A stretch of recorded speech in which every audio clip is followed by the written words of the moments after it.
On this episode of Soul Sparks with Saima, we welcome our amazing guest once more, Reginald Martin, spiritual architect, metaphysician, and the creator of K metaphysics. His work bridges the ancient and the modern, revealing how hidden operating systems like religion, culture, and leadership scripts quietly shape our identity and world.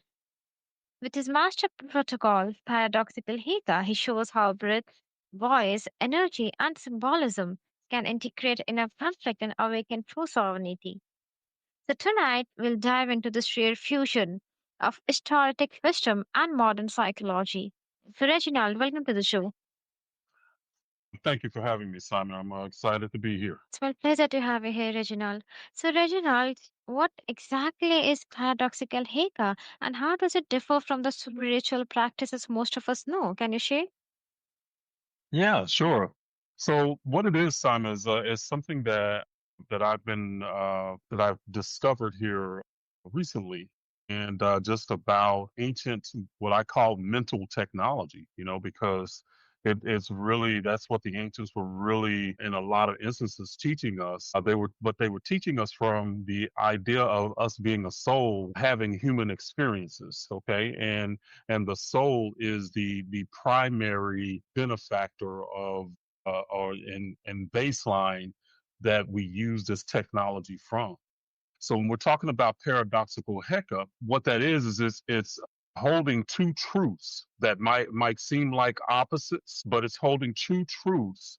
And then when you're able to hold those two truths within you, then it ends up forming and cohering into an energetic alignment with your source self, with your soul self, is what it does. It's some really powerful technology that we had been getting like Cliff Notes versions of, or shorthanded versions of, through a lot of the texts and scriptures that we use. But I was able to decode it to figure out how we can actually use it on a daily basis for our personal improvement. Mm-hmm, mm-hmm. That's really, enlightening. And I love how you explained it, like how paradoxical Heka isn't just a practical way of engaging with reality on multiple levels, and the distinction you drew between it and more familiar, spiritual traditions really helps us put its uniqueness into perspective. And it's clear that there's a lot of depth in it. Oh, most definitely, and it's created. It has a lot of depth, but what I like about it is the simplicity of it and how you can use it. That is just it's not something that takes you years to learn or anything like that. It's you can couple it with other things that you're doing, so you don't have to use it or something else. It's something that you can merge with what you're already doing and to help you level up. Makes sense. So, would you say that it's more of a healing system or a framework for identity transformation? I don't like to use the term healing because that gets into medical stuff, and I don't want to get into the litigation of what medical establishments have done.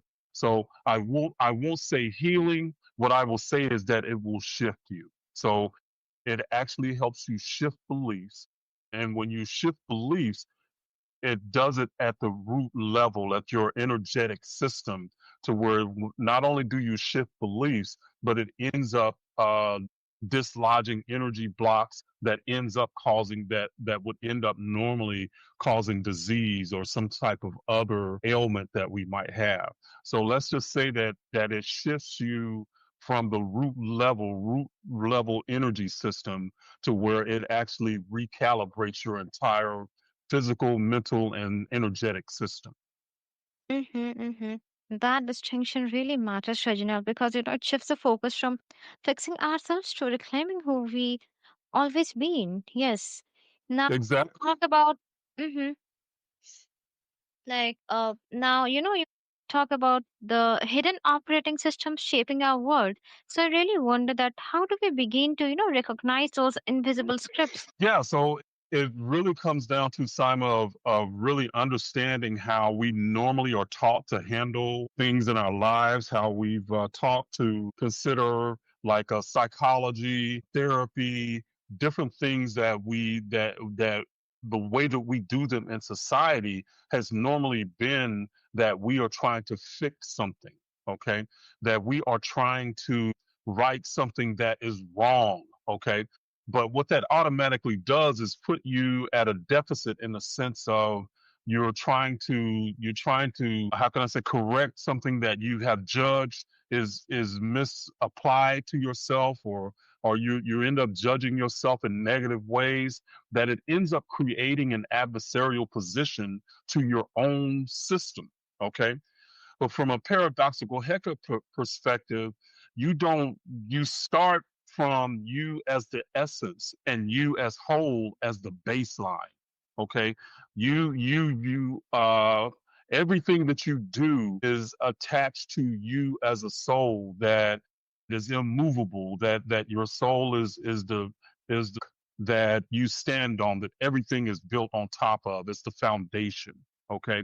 And that foundation is whole. It's not broken. It's divine.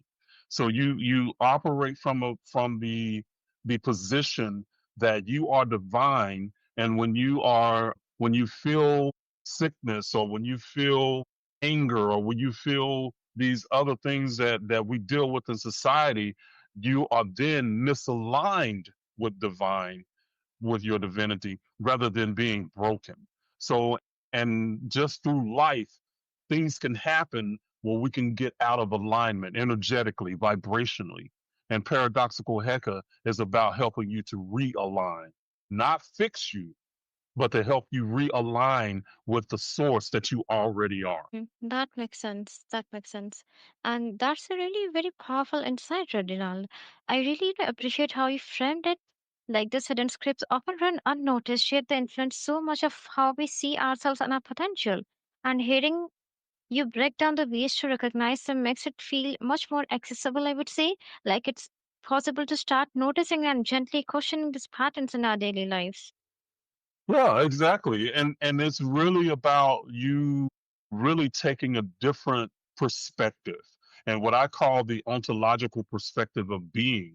So rather than you feeling that you're broken, start with the idea that you're divine. And that's what the ancients taught us, that we are divine beings that are projected into this world. So you're not broken. You just the way that this world operates in within a dualistic system of our polarized system, sometimes you can move off center. Well, how do you get back on center? And that's what paradoxical HEKA helps you do. So it's a different way to think about how we live our lives and who we are. So if you think of yourself as broken, you're already at a deficit, in most systems. And the other problem is that even if you correct and within the ontology of brokenness, even if you correct something, then it ends up going back offline again because you're operating from the idea that something's wrong in the first place. It's not something that's right with you, it's something that's wrong with you. And that's why a lot of times affirmations don't work. It's a lot of times why the therapy doesn't work, because you're operating from a place of you're already broken, and you can't fix yourself in a system of thought that looks at you as broken in the first place, like as if that's the baseline of who you are. Absolutely, that makes a whole lot of sense, and that's indeed remarkable, Reginald. So, have you seen a moment when someone suddenly realized that they were living under one of the scripts? Yeah, that happens all the time. I mean, when we feel angry, when we feel like, depressed, or when we feel scared and afraid, like when we're thinking about changing jobs, we don't like the job that we're on, but we are afraid because, man, we might lose everything. Or what if I'm going to be, if I leave what I know and I go to something that I don't know, how am I going to handle that? That can be uneasy and unsettling for us. So those just daily things that we deal with, that's the type of stuff that I'm talking about. How do you get rid of that fear, or how do you move past that fear? And in this instance, when you align yourself, one way to do that is to align yourself with your soul, your essence self, and that space that you don't feel fear. That that you are a creator of your reality. So you align yourself with that. And when you do that, then it helps to bring that inner peace within yourself. That's one of the end results of this. Absolutely. And that realization is really profound. It shows how freedom begins with awareness and of what's been quietly running the show. One more time, Simon. Yeah, absolutely. I meant that, that realization is really profound. And it shows that how freedom begins with awareness of what's been quietly running the show. Yeah, yeah, because it's a lot of times those under what do you call it? Those subconscious beliefs a lot of times are running the show. That's a lot of times what's dealing with. And if I can, Simon, if I can give an example or a demonstration of what I'm talking about, I think it could be really helpful for your audience. Yes, yes, I would love to hear that. Okay, so the idea of paradoxical HEKA is, again, instead of, because a lot of our systems, they teach us to aspire to reach our soul, to reach our higher levels. Okay, and usually that's the whole idea that we're trying to do. We're trying to become that, that unbroken thing, so to speak. Okay. Oh, excuse me, I'm sorry. But with paradoxical HEKA, you start from that as the baseline. So you are a soul having a human experience. You are that unshakable. Underneath everything that you are as a human is this unshakable source of who you are, that knows that it is a perfected being, that knows that it is powerful. So using that as the baseline, if, say, let's just take an example of somebody that might be on their job and they're stressed out, Simon. So they're every day they're working, they're trying to meet the deadlines, they're trying to do everything, and they're afraid that if they don't meet the deadlines, that they're going to fail, they're going to lose their job, they're going to lose their livelihood, they can't feed their families. So you got a whole lot of stuff riding on this, and you're stressed. Okay, so one of the ways that you would handle this through paradoxical HEKA is to first you name that fear that you're feeling, that's causing you the stress. So you might fear that you're going to be a failure, that you're going to fail and you're going to lose everything. Okay. So you name that fear. Even though I feel this fear that I might lose everything, I honor that fear. Okay. That's the first part. You name the fear and you honor it. You don't fight it, you honor it. So that you're not giving it energy at that point. Okay. When you honor it, then you can say the other side of that is that you're going to align yourself with that unmovable soul self of you, of who you are. And you can say, even though I might be feeling this fear that I might lose everything, I honor that fear. And I completely and respectfully love and accept myself. Okay. That's the other part. So you hold two truths at one time. And once you hold those two truths, then your energetic system has to align with the higher truth. Okay. That's how the paradox works. That's how paradoxical HEKA works, is that it allows you to align yourself with the higher truth rather than being stuck in the mind and thinking and holding on to the fears or trying to bypass them, if that makes sense. Absolutely, that makes a lot sense. And I love how you framed it, like the idea that the soul is navigating a human experience, as you said, really adds depth to understanding paradoxical Heka. And it highlights that this isn't just a concept or practice, but a lens for seeing our lives and experience in a more expansive and interconnected way. And that's beautifully put, Reginald. Oh, definitely, definitely. And it's something, Saima, that is something that is simple to do. So what I just told you is a simple way to do that. Now there's other layers that you can add onto it. So you can add rituals, you can add symbolism, you can add energy work, breath work. So breath work is actually just a part of what I just did. But you can add many the other layers on this to make it like a complete system that you can use in 5 or 10 minutes in any part of your day to basically help you to realign yourself. It's simple, it is quick, and it works. And the more you do it, the more because of the neuroplasticity of your brain and of your nervous system, it ends up like etching more of a path to that freedom that you feel. It ends up deepening that path. It's like wearing a trail into a field, if that makes sense. If you walk in a path in a field every day, if you keep walking that path, it's going to end up wearing a path to where you can see the path. The same thing happens in your brain when you do this and use this day on a daily basis. Yes, that's indeed simple yet powerful. Now, your approach integrates, psychology and ancient metaphysics. So, why is that blend so important today? It's important because we basically, if you think about it, all of modern psychology is really built on top of these same ideas, but they are fragmented. But when you look at how society, you take a step back and take a bigger picture look at the ontology of brokenness. It's important to step away, step outside that, and shift to the ontology of divine and the ontology of being a divine whole being. When you operate from that perspective, then when you do make the change, it will stick. Whereas if you make a change within the ontology of brokenness, it's going to be temporary because you're operating within that same system that pulled you offline in the first place. That makes a lot of sense, Reginald. And again, I really appreciate how you highlighted the importance of bridging psychology with ancient metaphysics. It shows that how timeless wisdom can complement contemporary understanding. And framing it this way really underscores why this integration is so relevant today, helping us navigate both the inner and the outer complexities of life. Yeah, absolutely.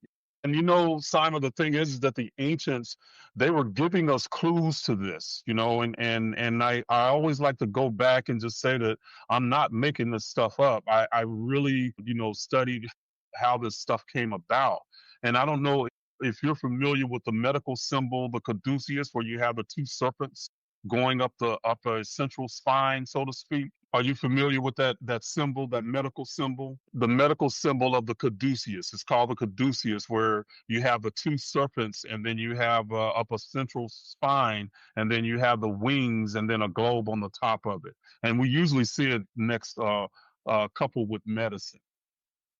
So, but what what I was going to say is that actual symbol.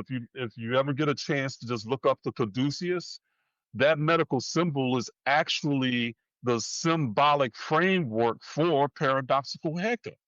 Okay, because those two serpents they're like our parasympathetic and our sympathetic nervous system working together. So our fight and flight and our peaceful system working together, and that's where the central pole is us as a soul. That's what it's twirling around, so to speak, that we end up creating that peace. So when we use that phrase that I was talking about earlier, where even though I feel this fear, I honor this fear, but I deeply and completely love and accept myself. That's where I'm using those are the two serpents, so to speak, that I'm using to intertwine and produce that peace. But that medical symbol was actually a shorthanded way of expressing that idea that we never even thought about. That completely makes sense. Now, so do you find modern psychology alone misses something essential without this deeper foundation? Yeah, and I don't want to pit psychology against this because I think that this is something. Well, I know this is something that can be used alongside of it, but it's just that we've all been taught a certain frame to think within, and sometimes it takes somebody to look at something a little bit different in order for you to go, "Oh yeah, that makes sense." Just like you're doing here, Simon. I'm explaining that idea, but we might not have ever thought about an ontology of brokenness, how we operate inside that. So when we're talking about psychology, this paradoxical HEKA can be used something that can accentuate what they're already doing. That's really refreshing angle. It brings depth back to healing rather than just surface level strategies. Definitely, definitely. Because a lot of times we get stuck in mindset strategies, and that's just on the surface, and mindset strategies, again, in the ontology of brokenness, it will not stick. Affirmations, they don't work because a lot of times they're bouncing off that negative energy that we're already trying to overcome. But if we don't have a way to dissipate that energy, then the affirmations just bounce off of it. So yeah, so we can use this inside psychology, therapy. It's all something that can work together. That makes sense. So, like, how does, it change the way someone, like, leads, love, or even makes daily choices? How does it what now? How does it, change the way, like, someone leads, loves, or even make some choices in their life? Yeah, it changes because you basically operate again from a place that you are whole and divine rather than broken. So it stops you from looking for people that you're trying to complete. Just say in a relationship, romantic relationships. A lot of times we're looking to try to fix people, and that ends up causing its own problems. So instead of looking to fix people, you recognize that a person is whole just like yourself, and they might be off balance. So you're not trying to fix them. What you do is you balance yourself, and then the people around you will reflect who you are. That's really empowering, because it's it isn't about that abstract idea. It's like leap in the smallest yet most defining actions. Yes, absolutely. Absolutely. So, I mean, the smallest things, it shifts you from looking at things in a way of having to fix stuff or something is wrong with you or something is wrong with them. It's just recognizing again, it's a totally different way of looking at life and looking at people and who we're dealing with, our loved ones and ourselves. Absolutely, I agree with that.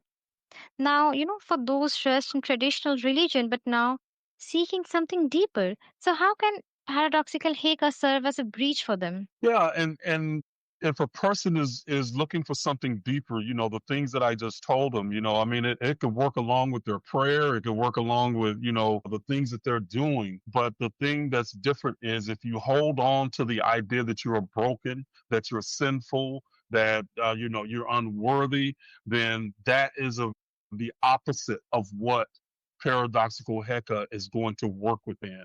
So the paradox is really switching to the idea that you are whole and you are complete and you might be out of alignment.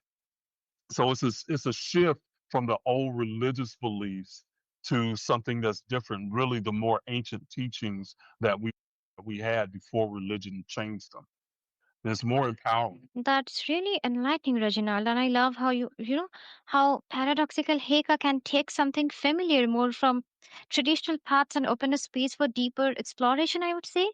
It's paradoxical in a way that gently challenges yet resonates, offering a bridge for people to move beyond what they already know while, still honoring their roots. Exactly, exactly. That you don't have to create an adversarial position, but a lot of times, unfortunately, our religious beliefs make us choose an adversarial position to something that we don't agree with, that will agree with the dogmatic beliefs of religion. That's really what ends up happening a lot of times. But the people who are ready to move away from that, this can be something very, very powerful for them. Absolutely, I agree with that. So, lastly, I'm really eager to know this that do you think it's about rejecting the old or reconstructing it into something more expansive? Yeah, it's never about rejection, so it is really about acceptance. So that's one of the things I was talking about when we're talking about our paradoxical Heka statement. It's acceptance. It's not rejecting. It's not, judging it. It's accepting and honoring what it is, but then you go to the other side and then you accept you as the whole divine being that is experiencing both of those things. So it's not about rejecting it or having to take a position. You accept it, and then the paradox itself, when you align yourself with your soul essence, it ends up aligning you automatically. That makes so much sense, Reginald. And again, I love that framing it as acceptance rather than rejection really highlights the depth and inclusivity of the approach. It feels like it honors where someone comes from while opening space for growth and transformation. Beautiful way you put that. Yes, you put that in a beautiful way. Thank you. You're warmly welcome, and that's really a liberating view the way you have put that. And you also reminded us that the paradoxes within us aren't walls, they're invitations. By reclaiming sovereignty through ancient wisdom and modern clarity, we can live beyond inherited scripts and into authentic freedom. So, listeners, if tonight's conversation is a call to stop escaping and start elevating, to breathe, to integrate, and to remember who we truly are, so keep doing that.